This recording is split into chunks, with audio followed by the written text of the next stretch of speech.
Hello, and thank you so much for tuning in to another episode of Creedal Catholic. Creedal Catholic is a Catholic theology and apologetics podcast that is faithful to the magisterium and dedicated to the mission of the new evangelization. We're a part of the Vernacular podcast network, and if you'd like to support us or find out more about the other shows on our network, head to patreon.com/VPN or vernacularpodcast.com. Patreon.com/VPN or vernacularpodcast.com. Enjoy the show. All right, welcome back to another episode of Creedal Catholic. I'm joined in today's discussion by Father Jim Baron, who is my pastor at Holy Apostles Catholic Church in Colorado Springs, Colorado. He was with us on this show once before. He talked to us about Quentin Tarantino and the films of Tarantino and how theology comes through in those films. So that was a fun discussion. Today we have a little bit of a different talk in front of us, Father, and we're going to talk about the Apostolic exhortation called Familiaris Consortio. So on our last episode, this is what I mentioned would be coming up right after Thanksgiving. Hopefully you've been able to take a look at the exhortation if you're listening to this, and Father Jim can help us work through some of the themes and examine it a little bit more. So Father Jim, welcome back to Creedal Catholic. Thank you very much. Great to be back. Great to have you back. Yeah, I'm excited that we could get this on the calendar. So I know you did your undergrad at the University of St. Thomas in St. Paul, Minnesota. Mm-hmm. Two great saints. As we were talking about this just a minute ago, you also told me that you did your studies at the St. John Vianney College at the University of St. Thomas. Yeah, the college seminary. And on top of that, you told me that Minneapolis, St. Paul, used to be St. Anthony, until Protestants decided they didn't want to name their city after a Catholic saint. Oh, you had a lot of the Greek resurgence, Indianapolis, Minneapolis. Interesting. Yeah. Wow. I've not heard that before. Yep. It's unfortunate. So it could have been the twin cities of St. Anthony and St. Paul. And instead we have Minneapolis and St. Paul. Mm-hmm. Okay. Well, then from there you went to Rome. You studied at the North American College, and then you did your Sacred Theology Licentiate at the John Paul II Institute for Marriage and Family Life. That is correct. So I thought you'd be a great candidate to talk to us about this writing from Pope St. John Paul II on marriage and family life. Yeah, we touched on it a little bit. just a bit, I imagine. So this apostolic exhortation, which is different from an encyclical, and that's why, by the way, we're not using the wonderful Encyclopedia bumper for this episode. However, I think you could come up with a new one. Maybe I will. Maybe we'll see. Maybe I'll surprise listeners. Apostolic exhortation doesn't roll off the tongue as well. It doesn't. It really doesn't. But this was, as I was reading this and preparing for this episode, I learned that this was published on November 22nd, 1981. And that year was the solemnity of our Lord Jesus Christ, King of the universe. Mm-hmm. A solemnity that, of course, we just celebrated last Sunday. As I'm releasing this, we're releasing this one day after Advent 1. So we'll be 8 days past that. But we'll also be releasing this just after the Thanksgiving holiday. And as we begin Advent, and Thanksgiving holiday, Advent, Christmas, New Year's, these are times of year when people are around family a lot. And so some of our listeners might be traveling back from time with family, might be still enjoying time with family, might be feeling like they need to decompress a little bit after time with family. And as we continue in this holiday season, I think it's a good idea to step back a little bit. Think back to 1981, the solemnity of our Lord Jesus Christ, King of the universe, when John Paul II wrote this in the aftermath of the Fifth Ordinary General Assembly of the Synod of Bishops on the topic of the Christian family, and explore some of these themes that the Church holds as timeless for all families today. And there's a lot of great information, I think, in here for us to chew on as faithful Catholics, those of us who have families and those of us who don't. This also applies to single people, the voluntarily celibate and virgin, and Pope John Paul II. I always mix this up. Pope St. John Paul II draws attention to that as well. So I'm excited to get into all of that, Father, but maybe I'll start with this. So if I'm reading this as a Catholic, I look at this and say, this was written 38 years ago. A lot has changed since then, right? This is the subtitle of this is The Role of the Christian Family in the Modern World. And the modern world 38 years ago looked a lot different from the modern world today. So if I'm being a skeptic, this doesn't apply today, right? Does this hold true? You're a pastor in the church here. You are intimately familiar with the struggles of today's families. How true do you think this still is? Does this still apply, or should it still apply to what families face today? Well, they say that as much as human beings change, human nature doesn't. And the family, it's the primordial experience of every human being. Throughout all of history, there are certain fundamental things that will not change, that are going to be perennially true.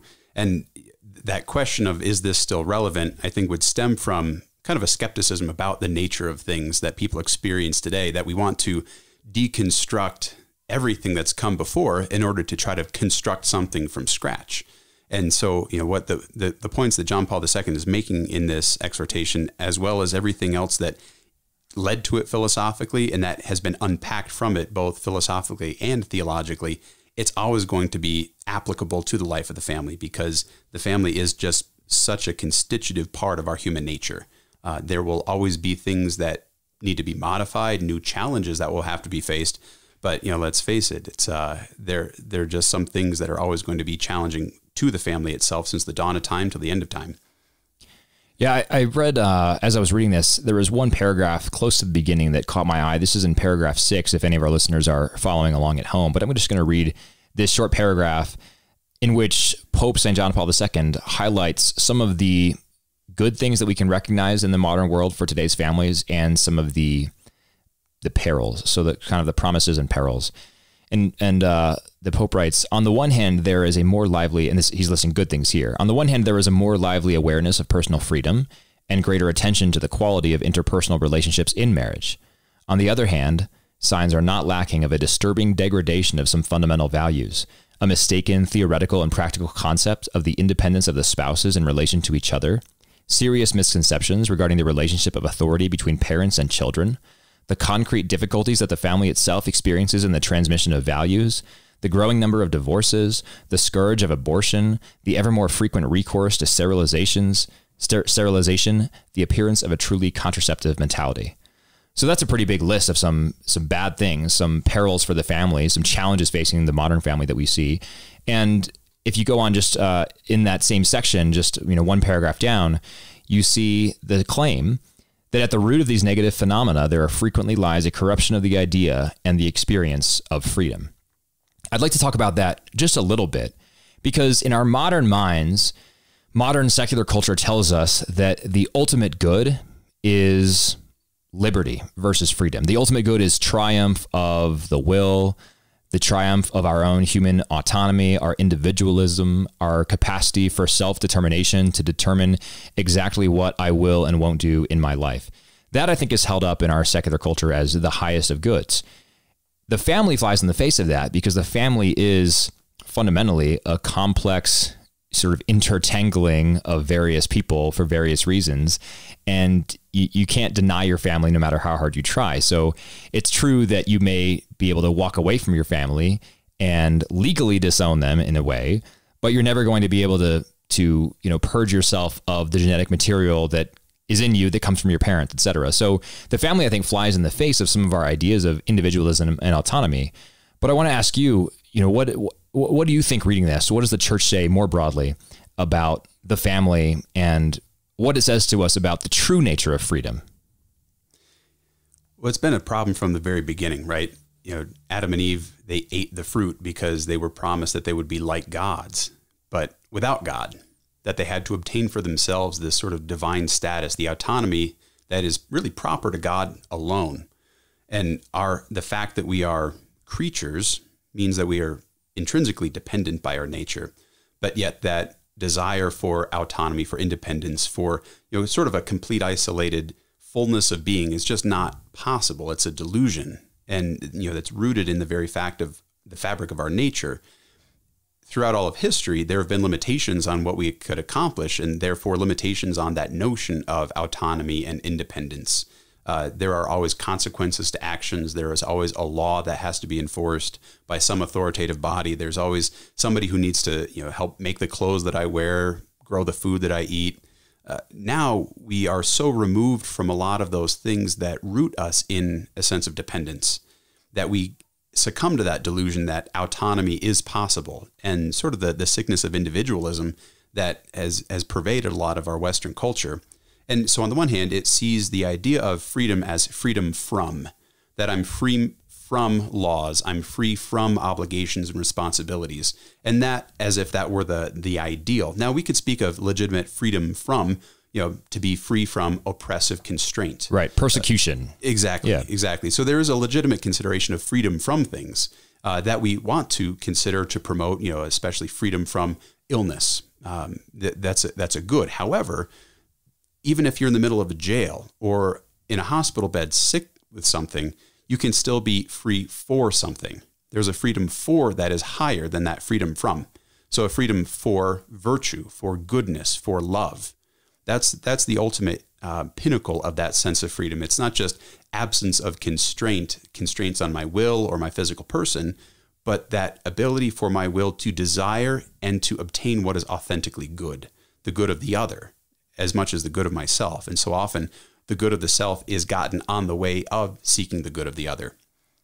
And I think that makes sense, especially given what the Pope says later on in this exhortation, when he talks about how the role of parents in the family is to create the structures and environment necessary for the flourishing of their children. This comes through very strongly in the section where he's talking about the duties of parents in the education of their children.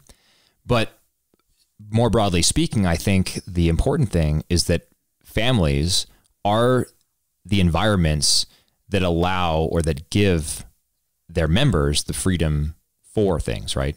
So rather than freeing them from all the constraints that we want to be freed from in a negative sense, like you said, the freedom for this.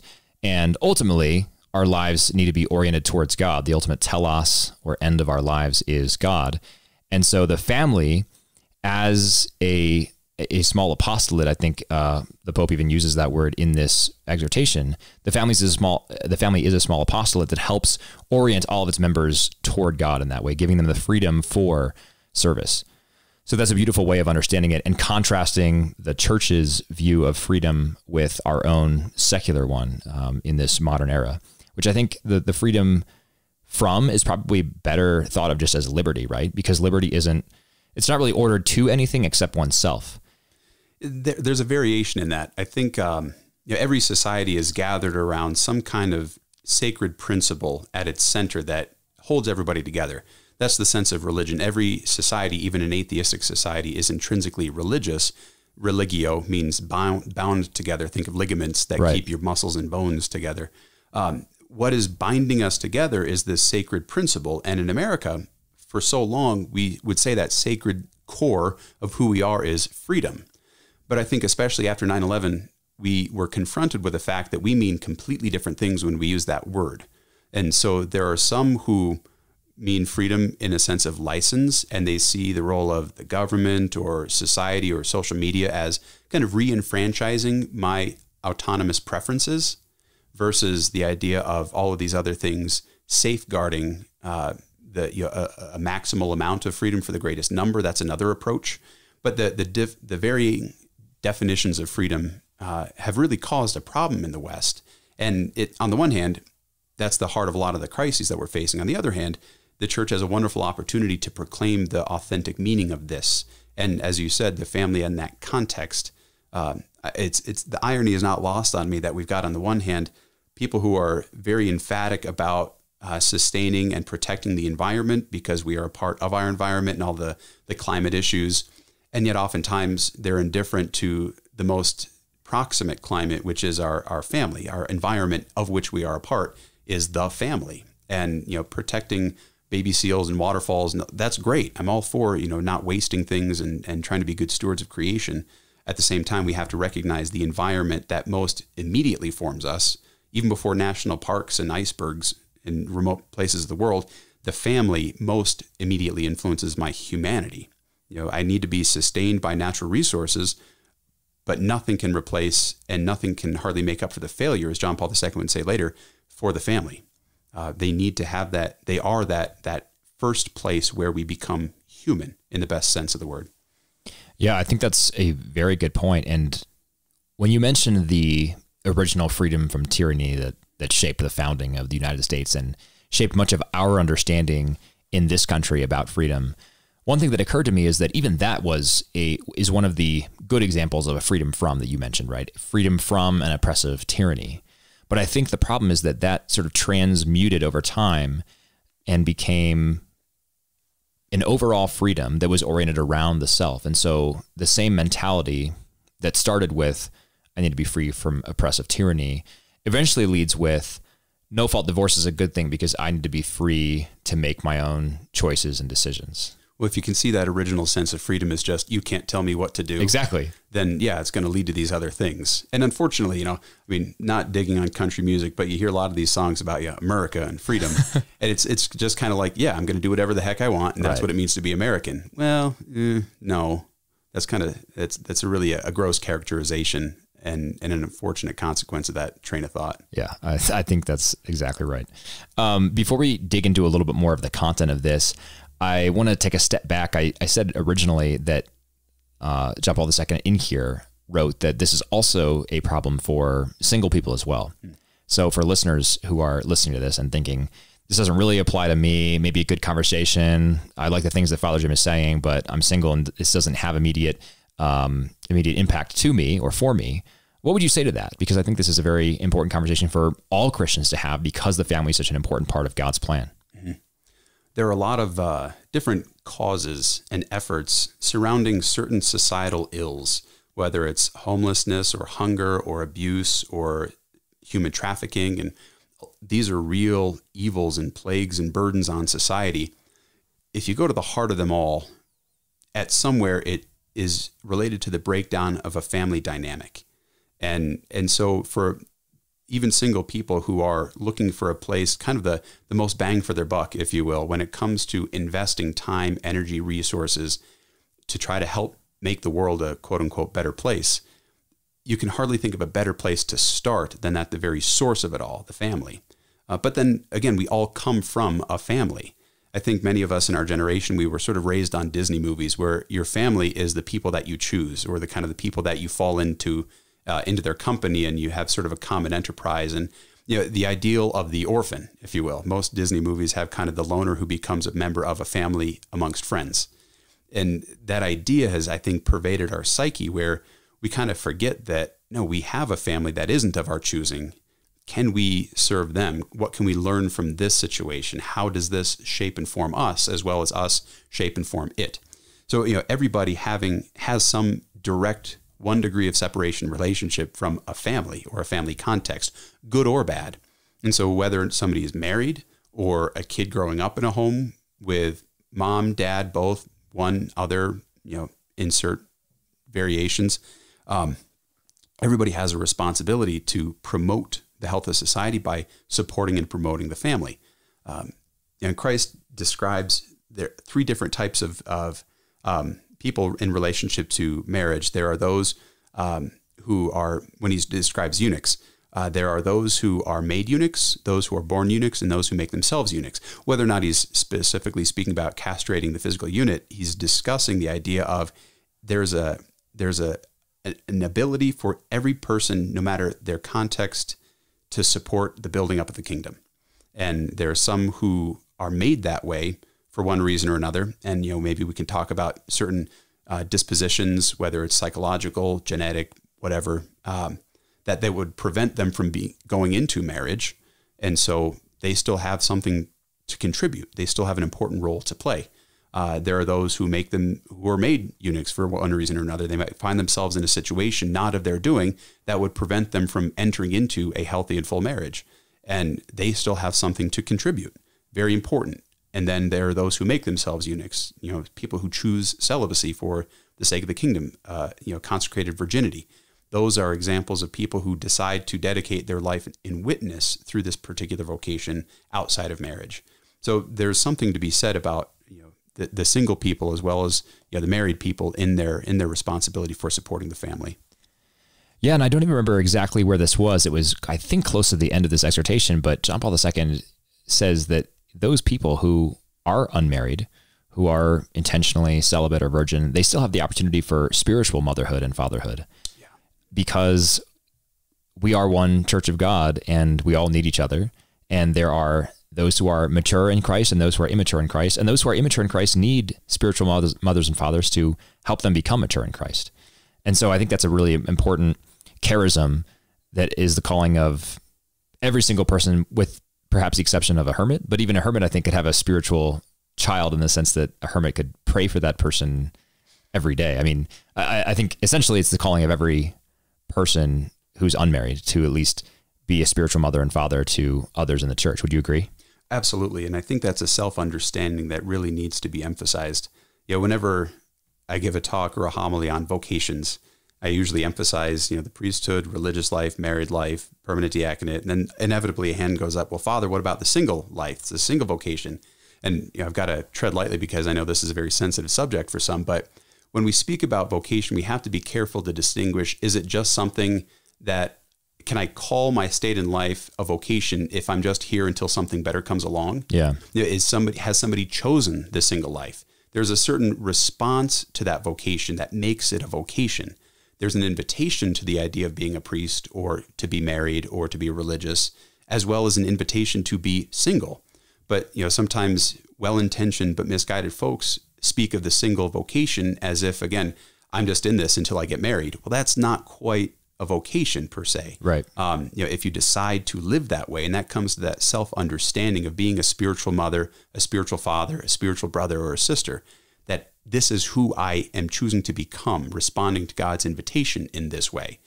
St. Paul, he encouraged the idea of virginity, and he would prefer that somebody be sort of spared the different demands and responsibilities that might come along with marriage, but it's not a sin. It's a good thing. It's a holy thing. But at the same time, if somebody chooses to live a single life, that we can speak of more in the sense of vocation, rather than, again, just I haven't met the right person. But that's the source of that self-understanding of spiritual motherhood or spiritual fatherhood. And, for couples who are in that very painful situation where they are not able to have kids, they still have to come to understand themselves as a mother and a father in this way. It's a real way, spiritual motherhood and spiritual fatherhood. It really not only shouldn't be discounted, it needs to be emphasized, to your point, because everybody has this call written into our very being as men and women, our capacity to be a mom and a dad biologically, but also spiritually. Right. I mean, I think it's beautiful that St. Joseph was not the father of Jesus biologically, but he was responsible for looking after him as he grew up and raising him and being the head of the Holy Family. In the same way, Mary was only the mother of one child biologically ever. And so she was, after the birth of Jesus, obviously never had another child after that.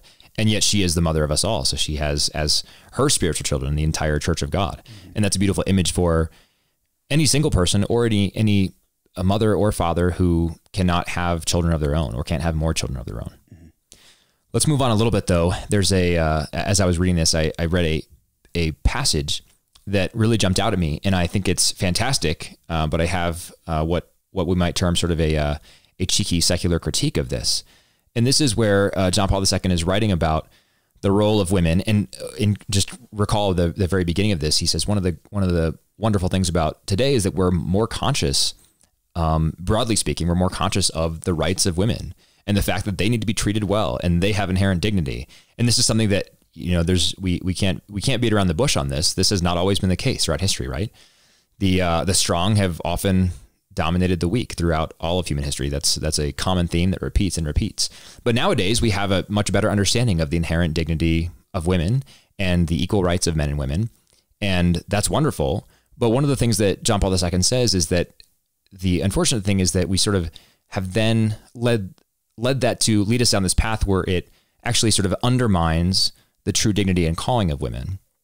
And he says that society must be structured in such a way that wives and mothers are not in practice compelled to work outside the home.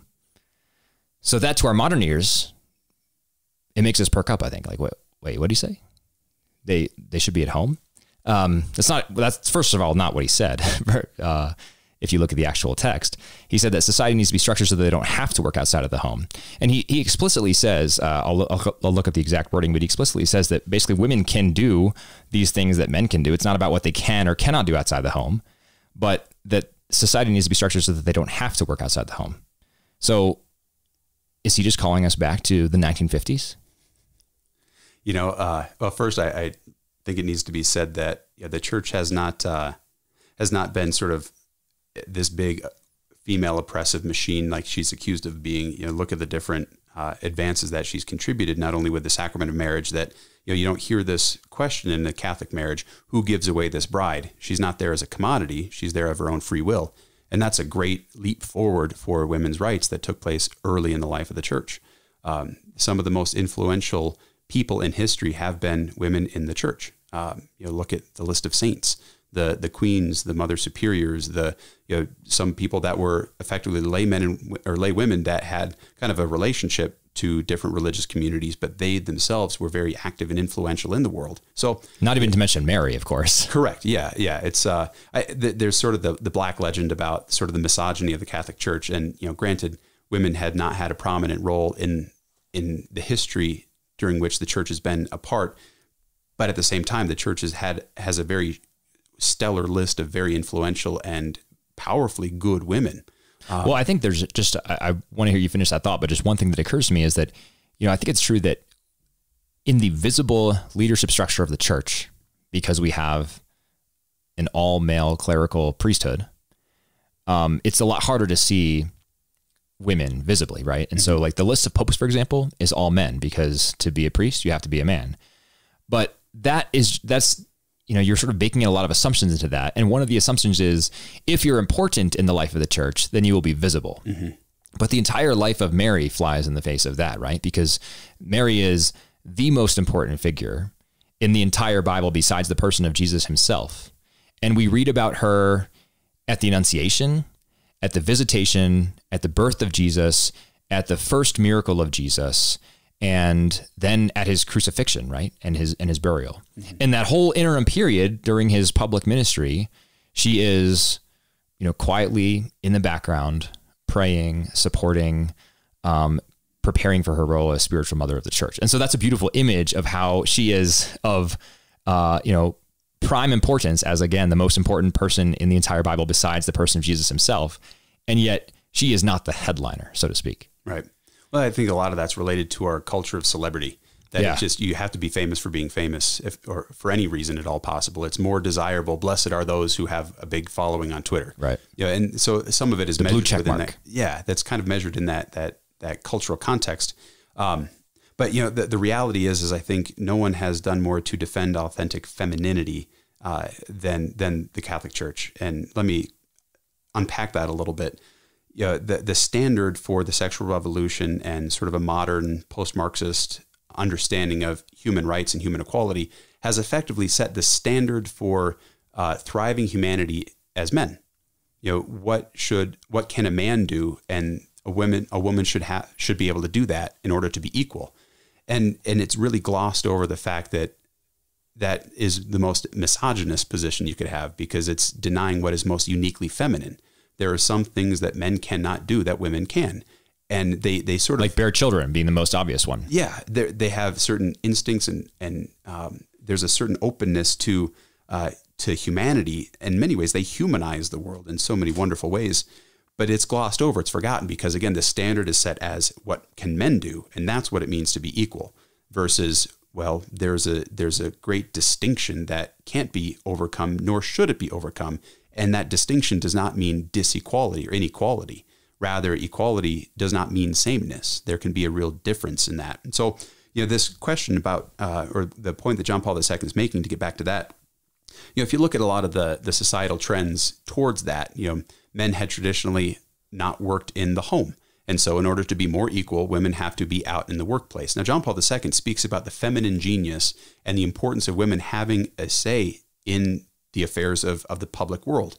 And that's an incredibly important thing. We have some very influential and successful women in the business world, in the political world, in the economic world, that without their contribution, we would be worse off for it.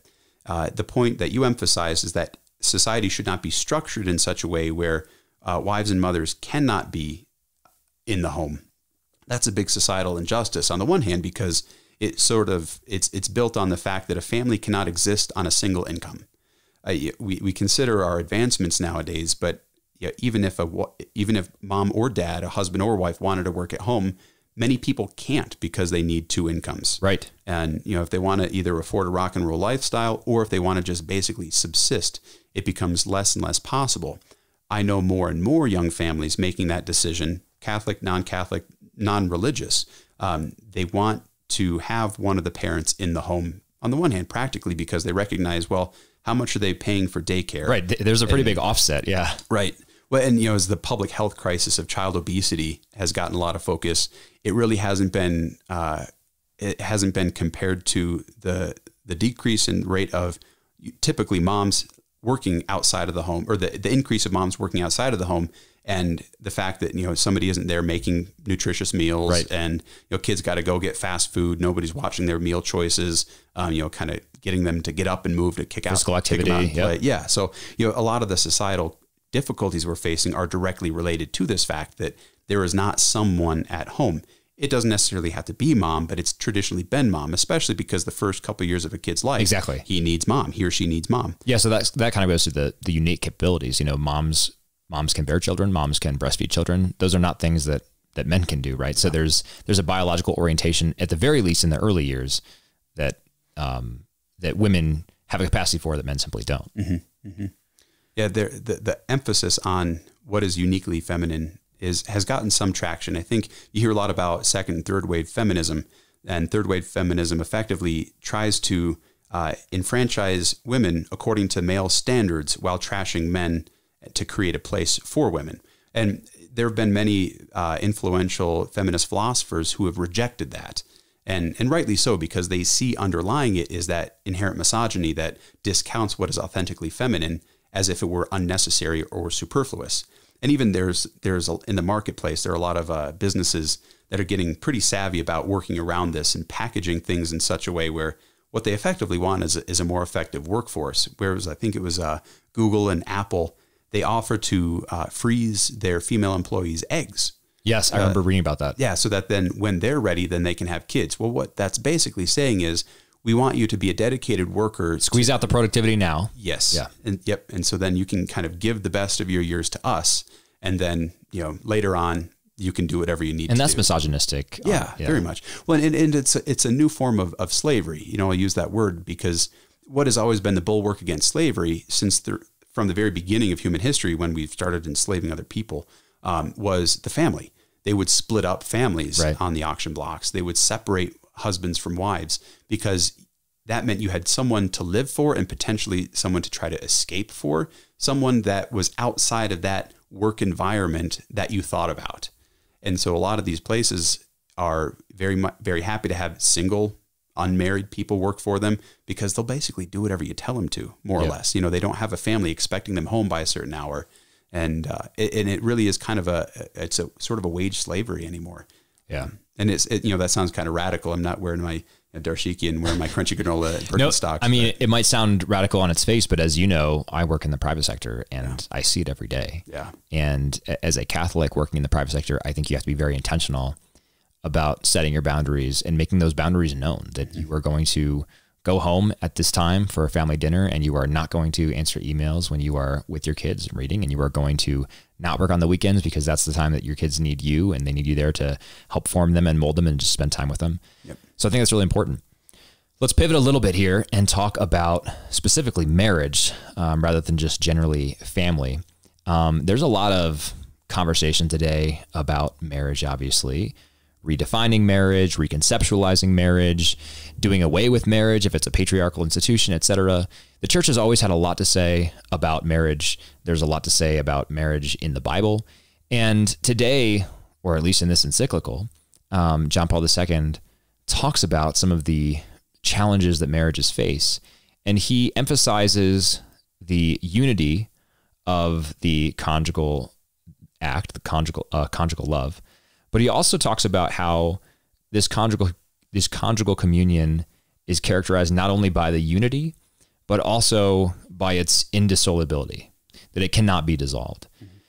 This is a really important and I think misunderstood belief of the church, that marriage, once ordained by God, cannot be undone. It obviously goes back to Scripture. What God has joined together, let not man separate. But more broadly speaking, or maybe using more details, why does the church hold the indissolubility of marriage? And what does that understanding do to our idea of the family? Sure. Well, we can talk about natural marriage and sacramental marriage. And natural marriage is a good in and of itself, but there's sacramental marriage which transcends it, rooted in the baptism of the two persons, the husband and the wife, who enter into that sacramental marriage. And so that's got a supernatural value. But even natural marriage has a social value and a personal value that is really undeniable. So when you say natural marriage, are you talking about the conjugal act of man and woman? Are you talking about, a legal contract that the state recognizes? So the language of marriage is that free and indissoluble commitment of one's life to another that is for the creation of a family. And all of those features have to be there for a natural marriage. If two people freely get together and want to share their life but don't want kids, that's not marriage. If two people want to get together and if they want to share vacations and maybe have some kids but not be faithful just to each other, but to have an open marriage, not marriage. That's not marriage. Okay. So natural marriage is a good thing, and it has certain qualities or characteristics that are intrinsic to it being marriage. Okay, so but to distinguish this from sacramental marriage, then, so two atheists can have a natural marriage if they were never baptized. Then yeah, right. Yep. They would not have a sacramental marriage if they were not married in the church. Correct. Even if they were not baptized but married in the church, that would still be a natural marriage, but not a sacramental marriage. Got it. But yeah, sacramental marriage is for two baptized persons and for Catholics to be married in the Catholic Church. And the graces that come along with that elevated natural institution. And so, there's a lot to be said about both of them that are both benefits that are both social and personal. The social stability is undeniable. The largest category of people under the poverty line are single mothers. To have two parents at home, that automatically sets the kids heads and shoulders above their one-parent household peers for social stability, for their own prosperity in life, for their economic educational attainment. Yeah, it's incredible the difference that is there when you've got a mom and a dad in an intact home. It doesn't have to be Shangri-La. It's just the fact that they've got those people there. And so that sense of indissolubility reinforces the fact that it's always an evil to split up. Is it the lesser of two evils to split up versus stay together? There's some times where physical abuse, severe emotional abuse happens. There can be toxic environments that a separation might be recommended. That's not going to help the kids necessarily, aside from removing them from that toxic environment. And that is itself a help, but it's still in some ways disadvantaging them in other ways. But also the personalistic aspect of it. The bond of marriage creates a stable environment in which we kind of work out our stuff. It fosters that ability to be vulnerable. If I'm always worried that my spouse can just pick up and leave, then I'm going to be a bit more guarded and not as sort of authentic in my humanity. Now, some people see that as, I'm letting myself go, and that we should never do that. Even if you're not quote unquote on the market, always put in an effort for your spouse and for yourself. But this idea of, we've all got baggage, we've all got sin, we've all got selfishness that needs to be worked out. And this is a stable place to do it. Hence the indissolubility of marriage creates that fixed environment that's safe, that you've committed yourself to the other, which is itself a wonderful expression of human freedom and also the enacting itself of human maturity. You become more mature the more you not only commit yourself, but follow through on those commitments in relationships. Yogi Berra said, man can spend his whole life as a jerk and never know it, but not if he's married. And what he's getting at is, what we mean in Genesis when God saw that it is not good for the man to be alone, or the woman either, that we need another person to commit ourselves to in a long-term, not just long-term until I don't feel like it anymore, but this is how it's going to be. I've got to learn to adapt myself to the situation instead of trying to always adapt the situation to my needs, my preferences. There's a real important kind of interaction with this indissolubility that does help to build our character and mature us as human beings. So let me play literally devil's advocate here and say, what about, I understand the child stability point. If parents stay together, children will be better off statistically or probabilistically speaking. Let's say you have a couple, they get together, everything really jives, they get along well, they help each other grow, mature, they have children, their children grow and leave the house, eventually have kids of their own. So now these people are grandparents, they're in their late 50s, early 60s, and they decide that now it's sort of time to go their separate ways because they've helped each other reach all the maturity they need to, and they can go, explore themselves, find other people perhaps, etc. How does that fit into what the church is saying? Well, there's always a snapshot, case by case basis, or where we try to, do casuistic ethics. But, I would want to know the history of the people. They're obviously on a house that had been built on sand. If that's where they are after this great progression of life and commitments that they've made, and the growth of their children, and then the advent of grandchildren, and then all of a sudden they find themselves here. There's no all of a sudden in that, knowing human nature. They had to have already had perhaps some misconceptions about what the whole project was in the first place, but also, as people say, they grew apart. That's the problem. A lot of families, they devote themselves to their kids and their kids' schedules, and they forget how to be married. And so when they find themselves empty nesters, that's a big time when couples split, because they don't know how to be a couple anymore.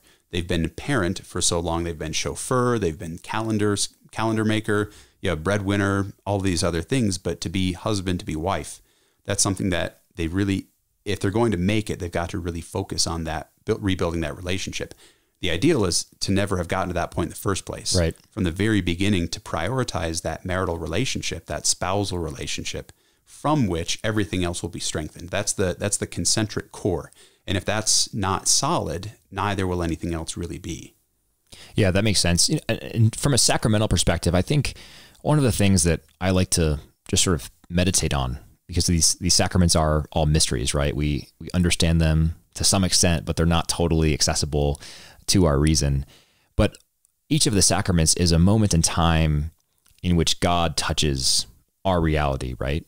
And God is eternal and totally outside of time. And when he infuses us with that grace through a sacrament, it's really a timeless thing. I mean, in the truest sense of the word, there's no statute of limitations on baptism, right? Or ordination. Like you can be laicized, but that doesn't remove the grace of ordination, right?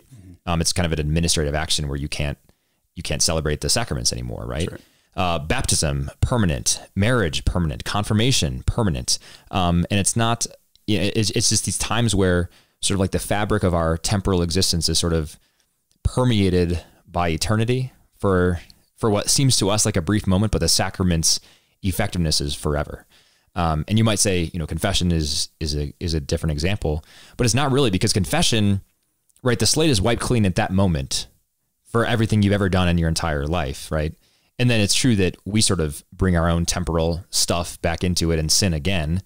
But confession, whenever we go back to it, again, wipes the slate clean for us for all eternity. And with that understanding, marriage is a very permanent thing, and it's not for us to dissolve if it's a sacramental marriage, right? Because it has been touched with this sort of eternal timelessness by God himself and infused with that grace. Is that an accurate understanding? Well, in the sense that habitual grace that comes to us through the different sanctifying moments and acts of God that take place in marriage, yeah, that's an eternal reality. Now, the sacrament of marriage is not an eternal reality in the sense that when we die, the sacrament ceases. Right. But the effects of it and what it's meant to do, yeah, that lasts. That's one of my favorite stories is Blessed Karl of Austria. He was the last emperor of the Austro-Hungarian Empire. He and his wife Zita, on the day of their wedding, as they're processing back down the aisle, he leans over to her and says, "Now we must get each other to heaven." Like that's an understanding of that vocation of helping these other people, your spouse, your children, to get to heaven. And those graces are exactly, given in marriage for that purpose. And they're always there. That's the thing that kind of should blow our mind is, the sacraments, the graces of the sacrament of marriage don't end on the wedding day. They become available. And in many ways, you have a right to them. God sort of commits himself in that sacrament to the couple, that they always now have a right to those graces, which he freely offers. And they just have to sort of tap into them, receive them, allow them to sort of take root in their lives more. But that's God's commitment to the couple as well as the couple's commitment to each other. In section 57 of this exhortation, John Paul II writes about the relationship between marriage and the Eucharist. And I think if we don't always mention the Eucharist, always come back to the Eucharist on this podcast, we're doing it wrong, right? Because that's the source and summit of our Christian life. So can you talk a little bit more about that? Highlight kind of the connection between marriage and the Eucharist. What is the connection there? I would just sum it up in one word: covenant. we speak about marriage as a covenant, which is that partnership of the whole life, which is free, full, and faithful and fruitful. Well, that's exactly what marriage or the Eucharist is. It's the new and eternal covenant that we enter into with Christ. That's meant to be free, full, faithful, and fruitful. That we come forward to receive the Eucharist as a free action. We shouldn't be constrained to do it, which is why, if kid's protesting his first communion prep, mom and dad, hold off until he's ready. This shouldn't be kind of a forced moment. And the totality of life. This is where it branches into communion for divorced and civilly remarried. That there's something in that situation now that the fullness of the covenant is not present as long as that irregular situation persists. And that's why communion is not available for those who are divorced and civilly remarried, or someone who is in a state of mortal sin. The covenant has been ruptured in a real way. And just like in a marriage, if mom and dad have a real big fight, if there's a rupture in that relationship, reconciliation needs to happen. Action must be taken to repair that broken relationship before they would have, the conjugal act again, for example. I mean, this is from an outsider's perspective, but that would seem to make the most sense is, I couldn't imagine the conjugal act being participated in fully if there was still this major resentment and rift between the couple. And just so why we go to confession before receiving communion if we've committed a mortal sin. The covenant has been violated and we must be restored to it. But also that sense of fruitfulness. Marriage is to start a family. It's to have that spiritual and biological, if possible, motherhood and fatherhood. We receive the Eucharist and should expect it to bear fruit in our lives, that we should see God's action shining through us in a real way. And the Eucharist is meant to be received fruitfully. We can throw up barriers to it. We can effectively contracept, if you will, the spiritual graces God wants to give us in the Eucharist. But if we're living the fullness of that covenant, mirrored in the covenant of marriage, then we will be living a more fruitful Eucharistic life. One of my favorite things to do in a wedding is have the couple kneel before the altar for the liturgy of the Eucharist. When they hear the words of institution, "This is my body given up for you," that's not just Christ saying it to his church. Those are the marching orders for that couple, as well as this is the cup of my blood, the blood of the new and eternal covenant. That's enriching them and making them a sign of that covenant that Christ is enacting in his blood. So as they give of themselves to each other, they are also that sign of Christ's love into the world. And the Eucharist is it's the source and summit, but it has a beautiful mirror in that sacrament of marriage that is unique to that sacrament of marriage. So I think all the conversation in the Catholic world about who can receive communion and, again, communion for divorced and civilly remarried, that has a lot to do with one another. And if you don't understand the Eucharist as a covenant, then it might just seem like an act of fellowship or hospitality. And if that's all it is, then of course it doesn't matter, or it wouldn't seem to matter as much for these other situations. But if it's intrinsically about a relationship and what a relationship really is, especially a nuptial relationship, then yeah, it does matter. And everything else surrounding it is a natural consequence from the fact of what it is. That's beautiful. And there's so much to unpack there. I know. So I want to back up. You mentioned this part in the wedding mass where the couple kneels in the front. "This is my body given up for you." That is, I think you're right to highlight that, right? That is an example of what the couple should do towards one another, right? They give of themselves totally. And this is why the conjugal act is unitive, but also procreative, right? It's unitive because they are giving of themselves totally to each other, and it's procreative because they are giving of themselves to each other, for each other, with openness to the newness of life. And elsewhere in this exhortation, John Paul II talks about how the purpose of the family, let me find the quote here. Yeah, section 28, "The fundamental task of the family is to serve life." So I think that's an interesting claim for a number of reasons. But the two words that jump out at me are serve and life. We often think of the fundamental task of the person, the family, insert noun here, is to pursue happiness, pursue self-actualization, pursue freedom from liberty, etc. But here he's saying, no, the fundamental task is to serve. And what are we serving as a family? We're serving life. So this I think, wraps in a lot of ideas, but sort of ties a bow on a lot of the church's teaching on openness to life, on, as John Paul II calls in this exhortation, the scourge of abortion, why it's so important to look after the downtrodden. He also mentions care for the elderly, right? This is the fundamental task of the family, and it's oriented toward this person. So one of the major challenges for any family today is to properly prioritize serving life by focusing on each other, and then by turning outward from their little apostolate of the family and serving life. So as a pastor, any practical ideas for how families can better do that? Sure. Well, I don't think there's a true opposition. I think on the one hand, in a multicultural society, we don't have what a lot of modern psychologists call borders, or boundaries rather. There are certain societal or cultural cues that develop in a tightly knit community that help govern the life of that community. Some things that you just do, some things that you just don't do. Times when you know the family's going to be eating dinner, times when you don't, expect your employees to show up, for other family commitments. So without those kind of cultural commonalities, we don't have healthy boundaries. Generally speaking, we don't necessarily know what they are.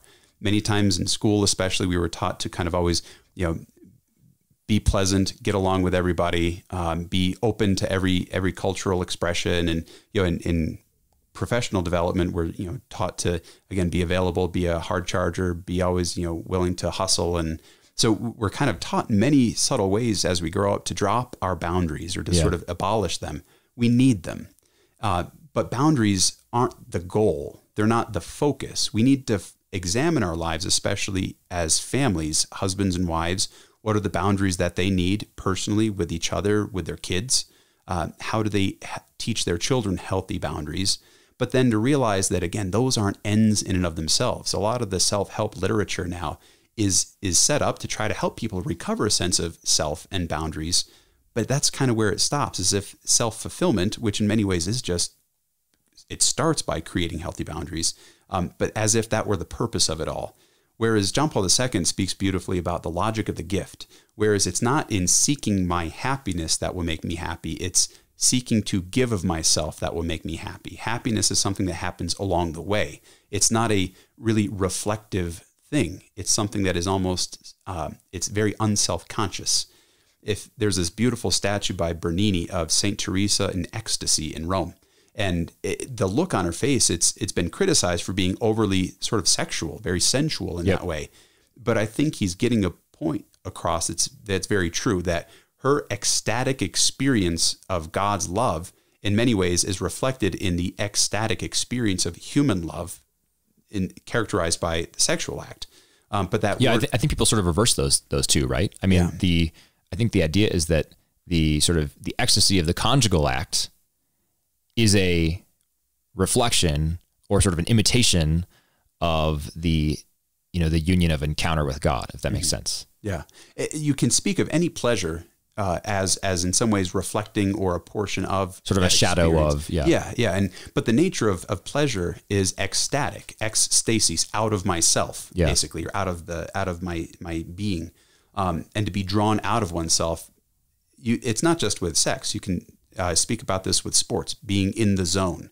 There's a certain flow that sports psychologists describe. It rarely happens to me, but but when you get it, or when you're there, there's something about that your time is a non-factor. You're just sort of in the moment.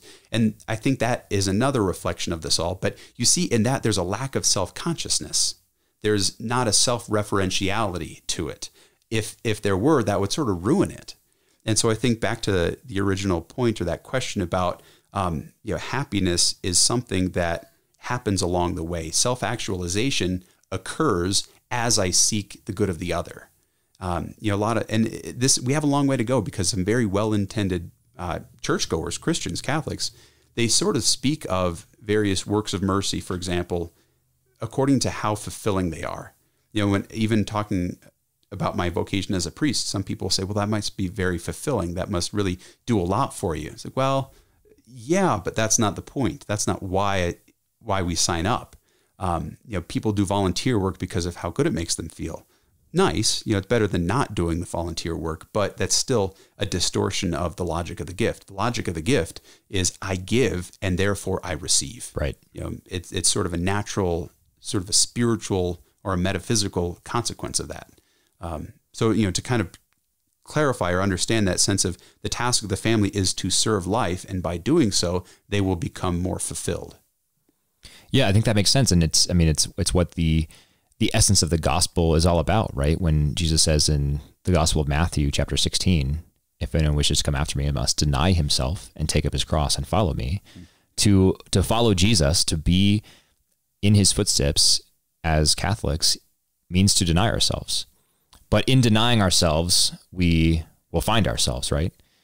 And that's the essential truth of the Christian message that is so countercultural, but so important, especially for the family, because being in a family, leading a family, parenting children, even sometimes being a sibling, it can be a challenging and daunting and difficult task, but there is glory in it because it teaches us to be more Christ-like in the constant giving of ourselves. One thing I want to ask you before we close, Father, is you mentioned this already a little bit, but there are a lot of irregular situations in today's modern families. People live in single parent households. People have been through multiple failed marriages. People are victims of abuse and violence. As a pastor, what would you want to say to people who are finding themselves in those situations, or perhaps just spending time with people in those situations, bringing the word of God to them and loving them and bringing them into the church? Every person is a person, and every person has a story, and pastoral care always has to emphasize that you're dealing with people, not just situations or theoretical problems. And so to kind of recognize that, and that the salvation of souls is always the number one prerogative, and that has to come through a lot of tenderness, caring, patience, compassion, and friendliness. That old adage counts. They don't care how much you know before they know how much you care. That the church does care. That's why she's making a point to name these things. In our society, naming sounds like blaming, and how you say something is as important as what you're saying. But in these irregular situations, it doesn't help anybody to say that they're not irregular or as if there's nothing wrong. If a friend of mine lost a limb in battle, I wouldn't be doing him any good and say, that's just fine. There's nothing wrong with that. You're just like everybody else. Well, what if there's something I could do to help him along, to live a full life? There's going to be necessarily some things that would not be available without additional help. And so with other pastoral situations, there are some things that are going to put people at an objective disadvantage. What can we do to try to help them to thrive and help them to sort of regain a certain quality of life or social relationships? It doesn't come from ignoring the problem or pretending that there is no problem.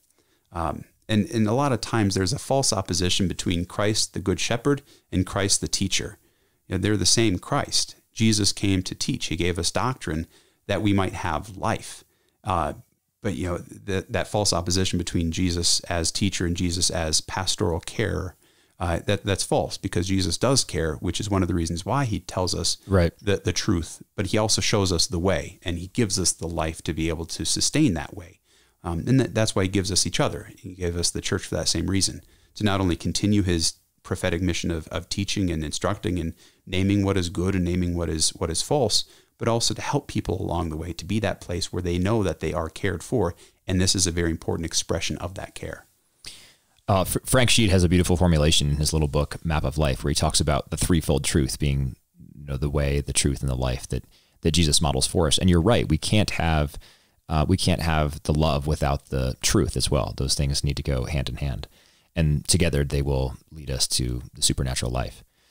The final thing I want to run by you, there's this wonderful sentence near the end of this exhortation in section 86, in the conclusion, where John Paul II writes, I'm writing to all of you, married couples, fathers and mothers, young men and women, venerable and dear brothers in the episcopate and in the priesthood, upright men and women who for any reason, whatever, give thought to the fate of the family. And then he says, the future of humanity passes by way of the family. What do you make of that? Oh, it's absolutely true.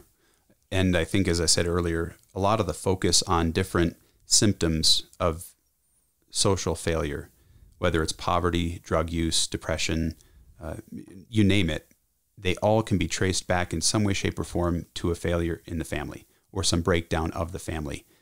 And so I've heard it said, we've heard the phrase most likely, the preferential option for the poor.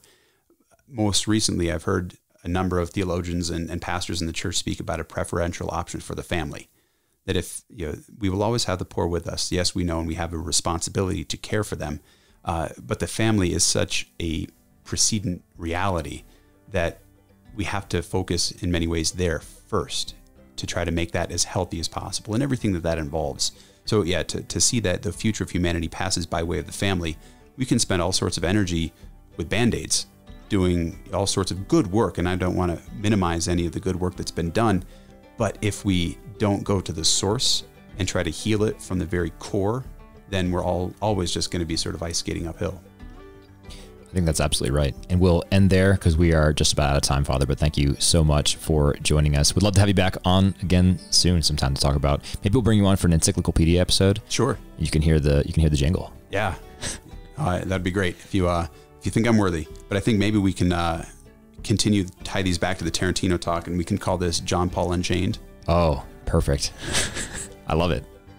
All right. Well, thank you so much for joining us. To our listeners, I would love to hear your comments and feedback. If you want to leave something for me or have me get a message to Father Jim, I'd be happy to do that. You can email me, Zach, Z-A-C, @creedalcatholic.com. We'll be back next week for more content. In the meantime, if you're in Colorado, come to Mass with us at Holy Apostles Church in Colorado Springs. Thank you once again, Father Jim. We'll talk to you soon. Thanks, Zach.